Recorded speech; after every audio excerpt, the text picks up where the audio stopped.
আলাইকুম রহমতুল্লাহ। আমি মোহাম্মদ ইনজামুদ্দিন পলাশ।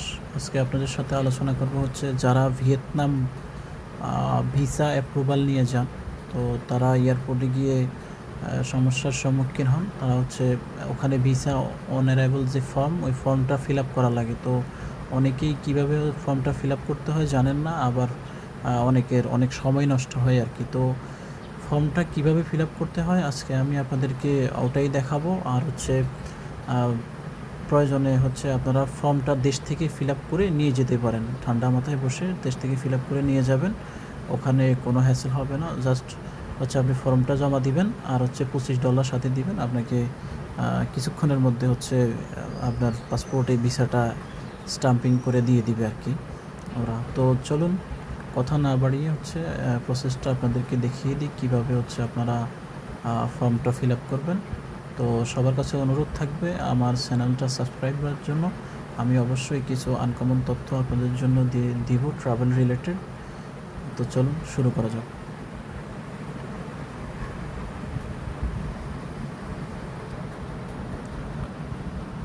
এই হচ্ছে আপনাদের ভিসা অ্যারাইভাল ফর্ম, যেটা আর কি ওই ফর্মটা। প্রথমেই হচ্ছে আপনারা এখানে একটা 1 কপি ছবি দিবেন।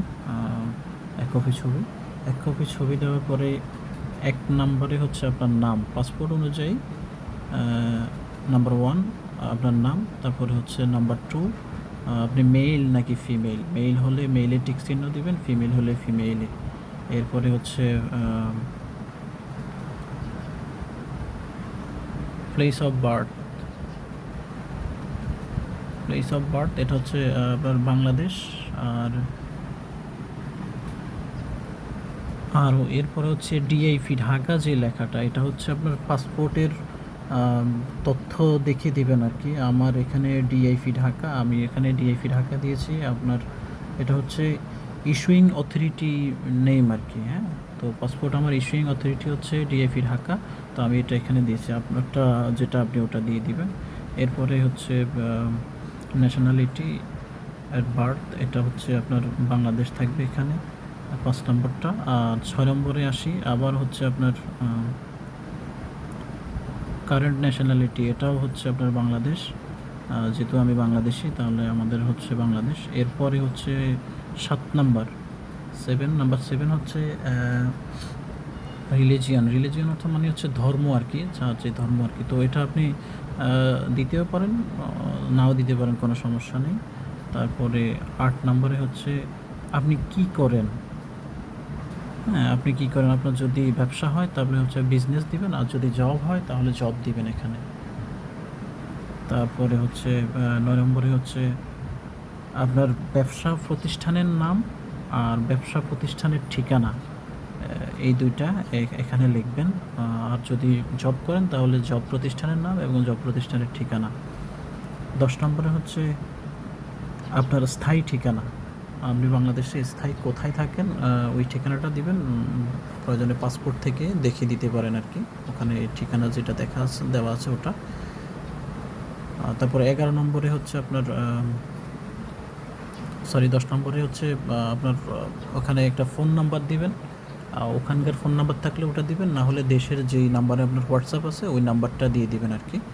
আর 11 নম্বর যেই কলামটা, ওটা আপনার ফিল আপ করার কোনো প্রয়োজন নেই। আর 12 নম্বরে হচ্ছে আপনার পাসপোর্ট নাম্বার, এখানে আপনার পাসপোর্ট নাম্বার দিবেন। এরপরে সামনে হচ্ছে পাসপোর্ট টাইপ, তো পাসপোর্ট টাইপটা আপনার পাসপোর্টেই লেখা আছে। হ্যাঁ, পি, পাসপোর্ট টাইপ আমার পি, এটা হচ্ছে আমার পার্সোনাল পাসপোর্ট আর কি। তো পাসপোর্ট টাইপ আমার পি। তো অনেকের পার্সোনাল পাসপোর্ট আছে, অনেকের যারা গভর্নমেন্ট জব করে তাদের হচ্ছে ওই দিকের পাসপোর্ট থাকে আর কি, গভর্নমেন্ট পাসপোর্ট। তো ওদের টাইপ হচ্ছে ভিন্ন থাকে আর কি। তো আমি যেহেতু পার্সোনাল পাসপোর্ট, এখানে আমি পি দিলাম। আপনারটা পাসপোর্টে দেখে হচ্ছে লিখে দিবেন আর কি। আর এরপরে হচ্ছে এই যে বিজিডি হচ্ছে মানে দেশের কোড আর কি। তো আমার পাসপোর্টে অনুযায়ী আমি দিয়েছি এখানে বিজিডি, এটা হচ্ছে বাংলাদেশের কোড আর কি। তো 12 নম্বরটাও হয়ে গেল। এরপরে হচ্ছে 12 নম্বরটা বিজিডি। এরপরে এখানে আপনার হচ্ছে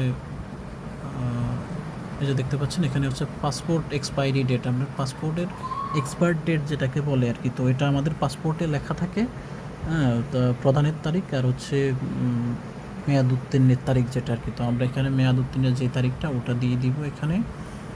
এরপরে হচ্ছে 13 নম্বর হচ্ছে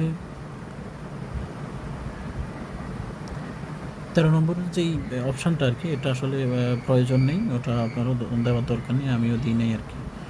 তো আর হচ্ছে 14 নম্বর অ্যাপ্রুভাল এন্ট্রি বলতে হচ্ছে আপনি যে ভিসা অ্যাপ্রুভাল নিয়েছেন, আপনি যে ডেটটা দিয়েছেন আর কি, যে আমি এত তারিখ থেকে এত তারিখের ভিতরে ঢুকবো, তো আপনি যত তারিখ থেকে দিয়েছেন ওই তারিখটা এখানে দেবেন। অ্যাপ্রুভাল অনুযায়ী এন্ট্রি ডেট, মানে এন্ট্রির যেই ডেটটা দিয়েছেন আমি এত তারিখ থেকে এত তারিখে ঢুকবো, ওই ডেটটা এখানে দিয়ে দিবেন আর কি।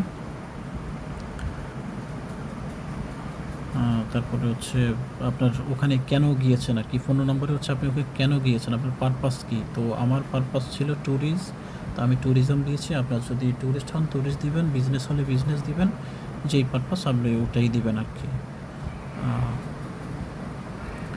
তারপরে হচ্ছে 16 নম্বরে হচ্ছে আপনার ভিয়েতনাম যেই হোটেলে আপনি থাকবেন বা যেখানে থাকবেন ওখানকার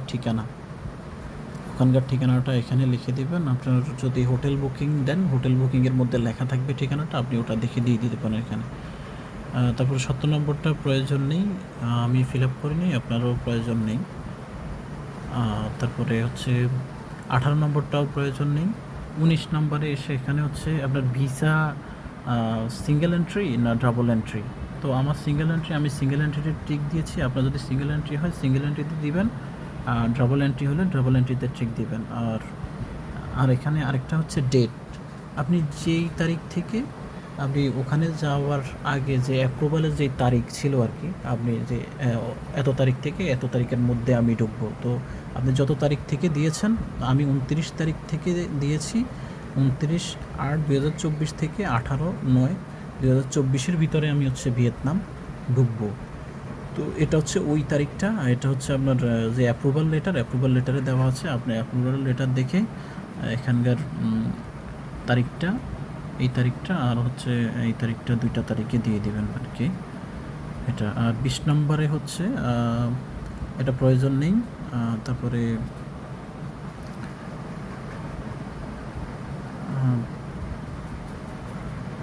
এরপরে হচ্ছে এখানে হচ্ছে টিএসএন দিয়ে হচ্ছে আপনি যেই দিন এন্ট্রি করতেছেন আর কি, আর যেই তারিখে আপনি ওখানে যাচ্ছেন ওই তারিখটা এখানে বসাবেন। আমি 6/9/2024 গিয়েছি, আমি এখানে 6/9/2024 গিয়েছি। তো আপনি যেই তারিখে হচ্ছে আপনার পাসপোর্টটা ওখানে দিচ্ছেন, ওই দিন যেই তারিখ মানে হচ্ছে অ্যাপ্রুভালের জন্য আর কি, ভিসার জন্য যেই তারিখে আপনি হচ্ছে ফর্মটা এবং পাসপোর্টটা জমা দিচ্ছেন ওখানে, ওই তারিখটা এখানে দিবেন। এরপরে নিচে হচ্ছে আপনার পাসপোর্টে তো আপনি স্বাক্ষর করেছেন, ওই স্বাক্ষর অনুযায়ী হচ্ছে এখানে সিগনেচার করে দিবেন আর কি। তো এই ছিল ভিসা ফর্ম ফিল আপ করার সিস্টেম। তো আমি আশা করি ভিডিওটা আপনাদের অবশ্যই উপকারে আসবে। অনেকে হচ্ছে বুঝেন না, অনেকে হচ্ছে ওখানে অনেক সময় নষ্ট হয়, বুঝেন কিন্তু হচ্ছে এগুলো ফিল আপ করতে সময় নষ্ট হয়, ওখানে সিরিয়াল পাওয়া যায় না, কলম পাওয়া যায় না, এই ধরনের অনেক সমস্যা থাকে। তো ওগুলো না বলি। তো আপনি চাইলে দেশ থেকে এগুলো আমার ভিডিও দেখে ফিল আপ করে নিতে পারেন। আর আপনি যদি এক্সপার্ট হন তাহলে তো ভিডিও দেখার প্রয়োজন নেই, নিজেই ফিল আপ করে নিলেন আর কি। তো আমি হচ্ছে ভিডিওর কমেন্ট বক্সে ইনশাল্লাহ আপনাদের জন্য ফর্মের যেই লিঙ্ক আর কি, পিডিএফ লিঙ্কটা আমি দিয়ে দিব। আপনারা হয়তো প্রিন্ট আউট করে ওটা হাতে লিখে নিতে পারেন, বা হচ্ছে ওটা ডাউনলোড করে কম্পিউটার থেকে ফিল আপ করে আপনি সাথে করে নিয়ে গেলেন। তাতে হচ্ছে আপনার সময় বাঁচবে এবং আপনি এয়ারপোর্টে যে ঝামেলা আর কি, সময় নষ্ট হয়, হ্যাসেল, ওগুলো থেকে মুক্তি পাবেন। তো এই বলে আমার আজকের ভিডিও শেষ করলাম। আপনাদের কাছে অনুরোধ থাকবে আমার চ্যানেলটা সাবস্ক্রাইব করার জন্য এবং আমার ফেসবুক দুইটাই হচ্ছে ফলো করার জন্য, যাতে পরবর্তীতে যে ইনফরমেশনমূলক ভিডিওগুলো আমি ছাড়বো ওগুলো যেন আপনাদের কাছে পৌঁছায় এবং আপনারা যেন উপকৃত হতে পারেন। আসসালামু আলাইকুম রহমতুল্লাহ।